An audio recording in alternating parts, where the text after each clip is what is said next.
Hello बच्चों, आज हम लोग पढ़ेंगे जेनेटिक्स का लेक्चर नंबर 8। इससे पहले हमने देखा था लेक्चर नंबर 7, तो उसमें मेंडल के नियमों को हमने डिस्कस किया था। मेंडल के 3 नियम थे: प्रभाविता का नियम, पृथक्करण का नियम, या फिर जिसको हम लोग बोलते हैं युग्मकों की शुद्धता का नियम, और तीसरा था स्वतंत्र अपव्यूहन का नियम। तो जो प्रभाविता का नियम है वो भी मेंडल ने ही दिया था, लेकिन उसके बहुत सारे अपवाद पाए जाते हैं, तो उसकी वजह से वैज्ञानिक उस नियम को मेंडल का नियम नहीं मानते। तो मेंडल का प्रथम नियम है पृथक्करण का नियम, और दूसरा नियम है स्वतंत्र अपव्यूहन का नियम। तो जो पहला नियम है उन्होंने उसमें एक संकर क्रॉस कराया था, एक लक्षण को ध्यान में रख के क्रॉस कराया था, पौधे की लंबाई ली थी। और जो दूसरा नियम है स्वतंत्र अपव्यूहन का नियम, उसमें द्विसंकर क्रॉस कराया था, दो लक्षणों को ध्यान में रख के क्रॉस कराया था। एक था बीज का रंग, दूसरा बीज की प्रकृति। तो वहाँ पे हमने देखा था जो फिनोटाइप अनुपात आ रहा था वो 9:3:3:1 आ रहा था। तो उससे ये पता चल रहा था कि जितने भी लक्षण होते हैं किसी जीव के अंदर वो बिल्कुल एक दूसरे से स्वतंत्र रहते हैं, कोई भी लक्षण आपस में जुड़ा हुआ नहीं रहता है।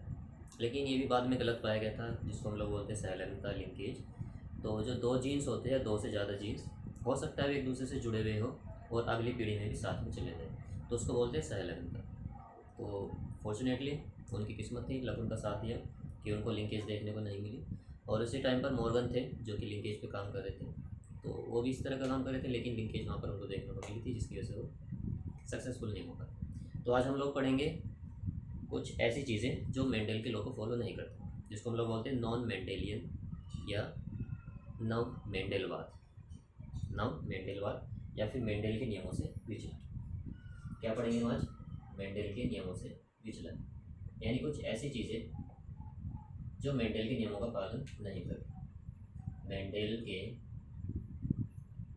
नियमों से विचलन, डेविएशन फ्रॉम मेंडल्स लॉ, या नॉन मेंडेलियन जेनेटिक्स, या नव मेंडेलवाद। नव मेंडेलवाद। तो इसमें सबसे पहले हम लोग पढ़ेंगे बहुत ही ज़्यादा इंपॉर्टेंट टॉपिक, जो कि एग्जाम के पॉइंट ऑफ व्यू से काफ़ी ज़्यादा इंपॉर्टेंट है। फर्स्ट, अपूर्ण प्रभाविता। अपूर्ण प्रभाविता, इंग्लिश में इसको बोलते हैं इनकम्प्लीट डोमिनेंस। तो ये क्या है हमारा? बहुत ही ज़्यादा इंपॉर्टेंट है, एग्जाम में ऑलमोस्ट हर साल ये पूछा जाता है। तो इनकम्प्लीट डोमिनेंस क्या है? इनकम्प्लीट डोमिनेंस की खोज की थी वैज्ञानिक ने कार्ल कोरेंस। कार्ल कोरेंस, एक प्लांट के अंदर इसको डिस्कवर किया था इन्होंने। उस प्लांट को हिंदी में बोलते हैं गुलाबांस। गुलाबांस, या उसका दूसरा नाम है 4 o'clock प्लांट, 4 बजे वाला पौधा। इसको इसलिए बोलते हैं क्योंकि इसमें जो फ्लावरिंग होती है या जो फूल इसका खिलता है वो ऑलमोस्ट 4 बजे के आसपास खिलता है, तो इसलिए 4 o'clock प्लांट। और इसका बोटानिकल नेम है, यानी कि वैज्ञानिक नाम है इसका मिराबिलिस। मिराबिलिस जलापा। तो इसके अंदर इसको डिस्कवर किया गया था। तीनों एक ही चीज़ है, गुलाबास बोल सकते हो, या 4 o'clock प्लांट बोल सकते हो, या मिराबिलिस जलापा। इसके अंदर इन्होंने डिस्कवर किया था। इसके अलावा ये इनकम्प्लीट लिंकेज जो है, सॉरी इनकम्प्लीट डोमिनेंस, एक फ्लावर में और पाई जाती है, एक प्लांट के अंदर, जिसको बोलते हैं स्नैप ड्रैगन। स्नैप ड्रैगन, तो इसके अंदर भी ये पाई जाती है। चलिए, तो आज हम लोग पढ़ेंगे मिराबिलिस जलापा पे कैसे एक्सपेरिमेंट उन्होंने किए थे। तो जो मिराबिलिस जलापा है इसमें दो कलर के फ्लावर होते हैं, एक रेड कलर का फ्लावर और एक वाइट कलर का। तो जो रेड कलर है उसको हम ऐसे दिखाते हैं कैपिटल आर कैपिटल आर, और कैपिटल लेटर से हम उसको प्रदर्शित करते हैं जो प्रभावी लक्षण होता है। तो यहाँ पे एक ऐसा था हमारा रेड फ्लावर, इसका क्रॉस हमने कराया एक अप्रभावी से, और ये फ्लावर कैसा था? वाइट कलर का फ्लावर। तो दो तरह के यहाँ पे फ्लावर बन रहे थे, एक रेड कलर था और एक वाइट कलर का। फिर से आप किसी एक को यहाँ पे मेल मान लीजिए मेल है, ये फीमेल है, दोनों के बीच में हम क्रॉस कराएंगे। तो अगर क्रॉस कराते हैं और दोनों हमारे यहाँ पे जो जनक हैं अगर वो होमोजाइगस या मिश्र युग्मकी है, तो उनकी प्रोजेनी यानी कि संतति बनाना बहुत ईजी है।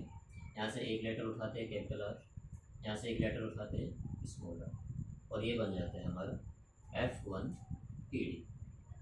F1PD, okay.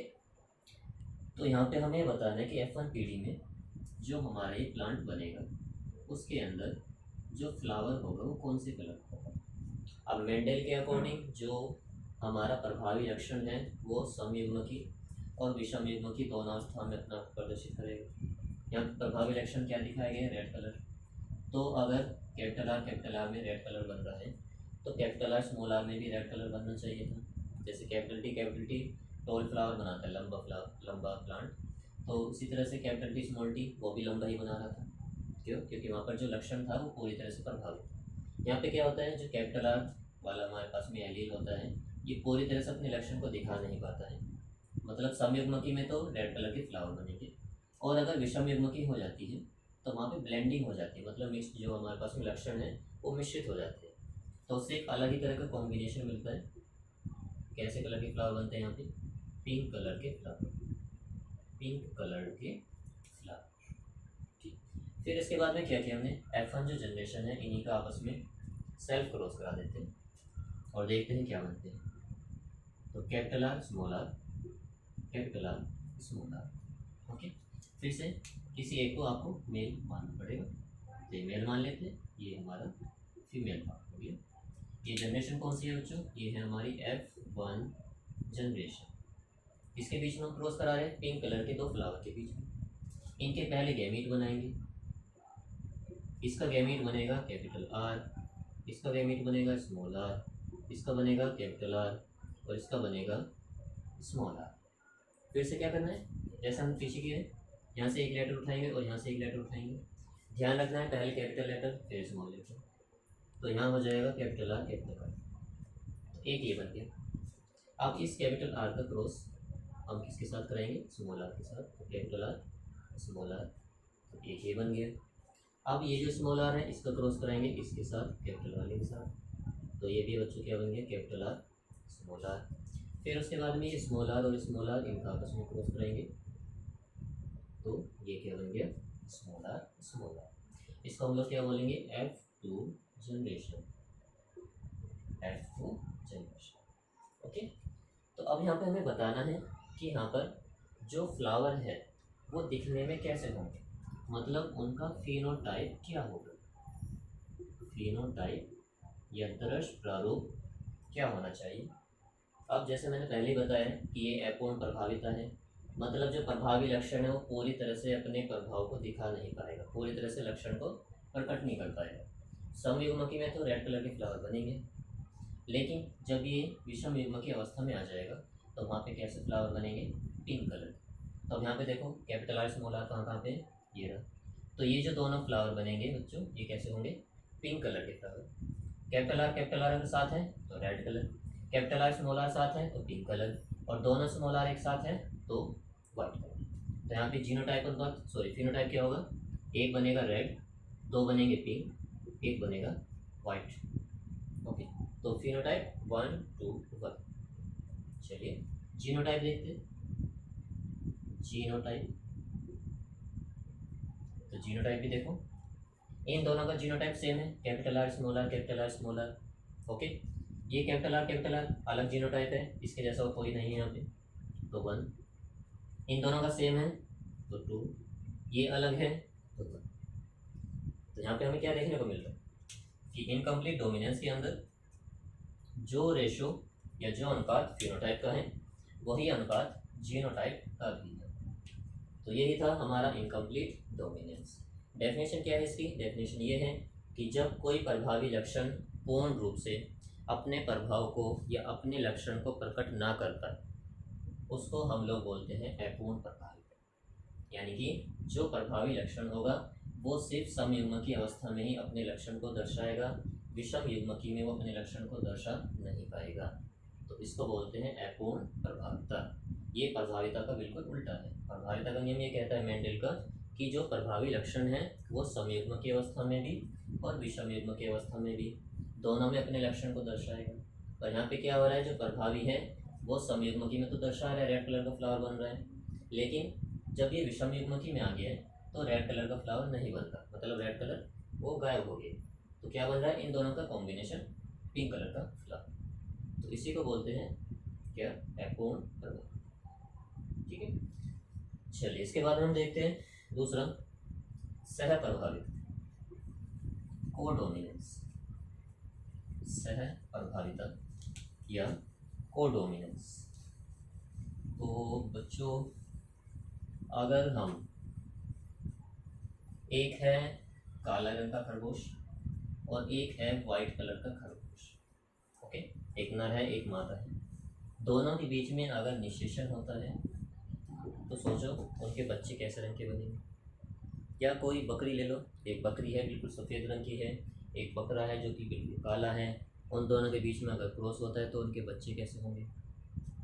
ज़्यादातर उनमें चांसेस होते हैं बच्चों में कि उनमें दोनों कलर होंगे, उनमें ब्लैक भी होगा उनमें वाइट भी होगा। तो इससे क्या पता चल रहा है कि उनके अंदर ब्लैक लक्षण भी आ रहा है और वाइट लक्षण भी आ रहा है। तो ऐसे प्रक्रम जहाँ पर हमारे जो लक्षण है वो एक साथ प्रकट होते हैं, एक साथ प्रकट होते हो उसको हम लोग बोलते हैं सह प्रभाविता। क्या पढ़ेंगे हम दूसरा, सह प्रभावित, कोडोमिनेंस, यानी दो या दो से ज़्यादा लक्षणों का एक साथ अगली पीढ़ी के अंदर दिखाई देना, उसको बोला जाता है कोडोमिनेंस, कोडोमिनेंस। ओके, क्या है, जहाँ पर दो या दो से ज़्यादा लक्षण या दो या दो से ज़्यादा प्रभावी लक्षण अगली पीढ़ी में साथ साथ अपने लक्षण को प्रकट करते हैं, उनको हम लोग बोलते हैं कोडोमिनेंस या सह प्रभाविता। इसमें एग्जाम्पल आ जाता है ए बी ब्लड ग्रुप। तो जब मैं ब्लड ग्रुप पढ़ाऊँगा तब हम इनको डिटेल में पढ़ेंगे, काफ़ी अच्छे से पढ़ेंगे ब्लड ग्रुप को, एक इंपॉर्टेंट टॉपिक है, काफ़ी इंटरेस्टिंग टॉपिक भी। तो ए बी ब्लड ग्रुप, ये भी हमारा क्या होता है, कोडोमिनेंस का एग्जाम्पल होता है। इसके अलावा मवेशी जो होते हैं जैसे भेड़ बकरी ये सब, तो मवेशियों की जो त्वचा होती है या मवेशियों की त्वचा पे जो बाल है उसका रंग, तो ये भी किस तरह का एग्जाम्पल है, सह प्रभाविता या कोडोमिनेंस। ओके, जैसे ए बी ब्लड ग्रुप में अगर हम देखें तो कुछ इस तरह से होता है, जैसे ये कोई गुणसूत्र है हमारा जो कि हमें फादर से मिला हुआ है, उसको बोलते हैं पैटर्नल क्रोमोसोम। तो जस्ट इसके ठीक सामने यही क्रोमोसोम होगा जो कि मदर से मिला होगा, इसको बोलेंगे मैटरनल क्रोमोसोम। अब मान लीजिए कि यहाँ पर जो है कोई जीन लगा हुआ है जो ब्लड ग्रुप बना रहा है, तो इसमें भी सेम ही लोकस पर वही जीन लगा होगा जो ब्लड ग्रुप बना रहा होगा। लेकिन हो सकता है ब्लड ग्रुप वो दोनों सेम भी बनाए या हो सकता है डिफरेंट भी बनाए। मान लीजिए यहाँ पर जो ये ब्लड ग्रुप बना रहा है वो ए है और यहाँ पे जो ब्लड ग्रुप बना रहा है वो बी है, तो तब ये जो बालक होगा उसके अंदर जो ब्लड ग्रुप होगा वो ए बी दोनों का होगा।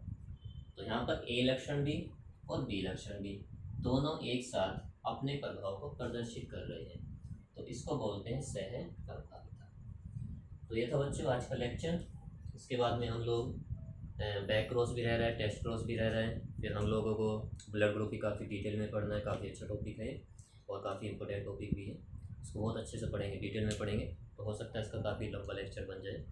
तो घबराने का नहीं है, लंबे लेक्चर होते हैं तो कोई बात नहीं, क्योंकि किसी अच्छे टॉपिक को अगर आपको अच्छे से एक्सप्लेन करना है तो टाइम थोड़ा कंज्यूम हो ही जाता है ना, आधा घंटा या 40 मिनट। तो कोशिश करूँगा मैं कि कम से कम टाइम में ज़्यादा से ज़्यादा समझा सकूँ। तो मिलते हैं फिर अगले लेक्चर में बच्चों।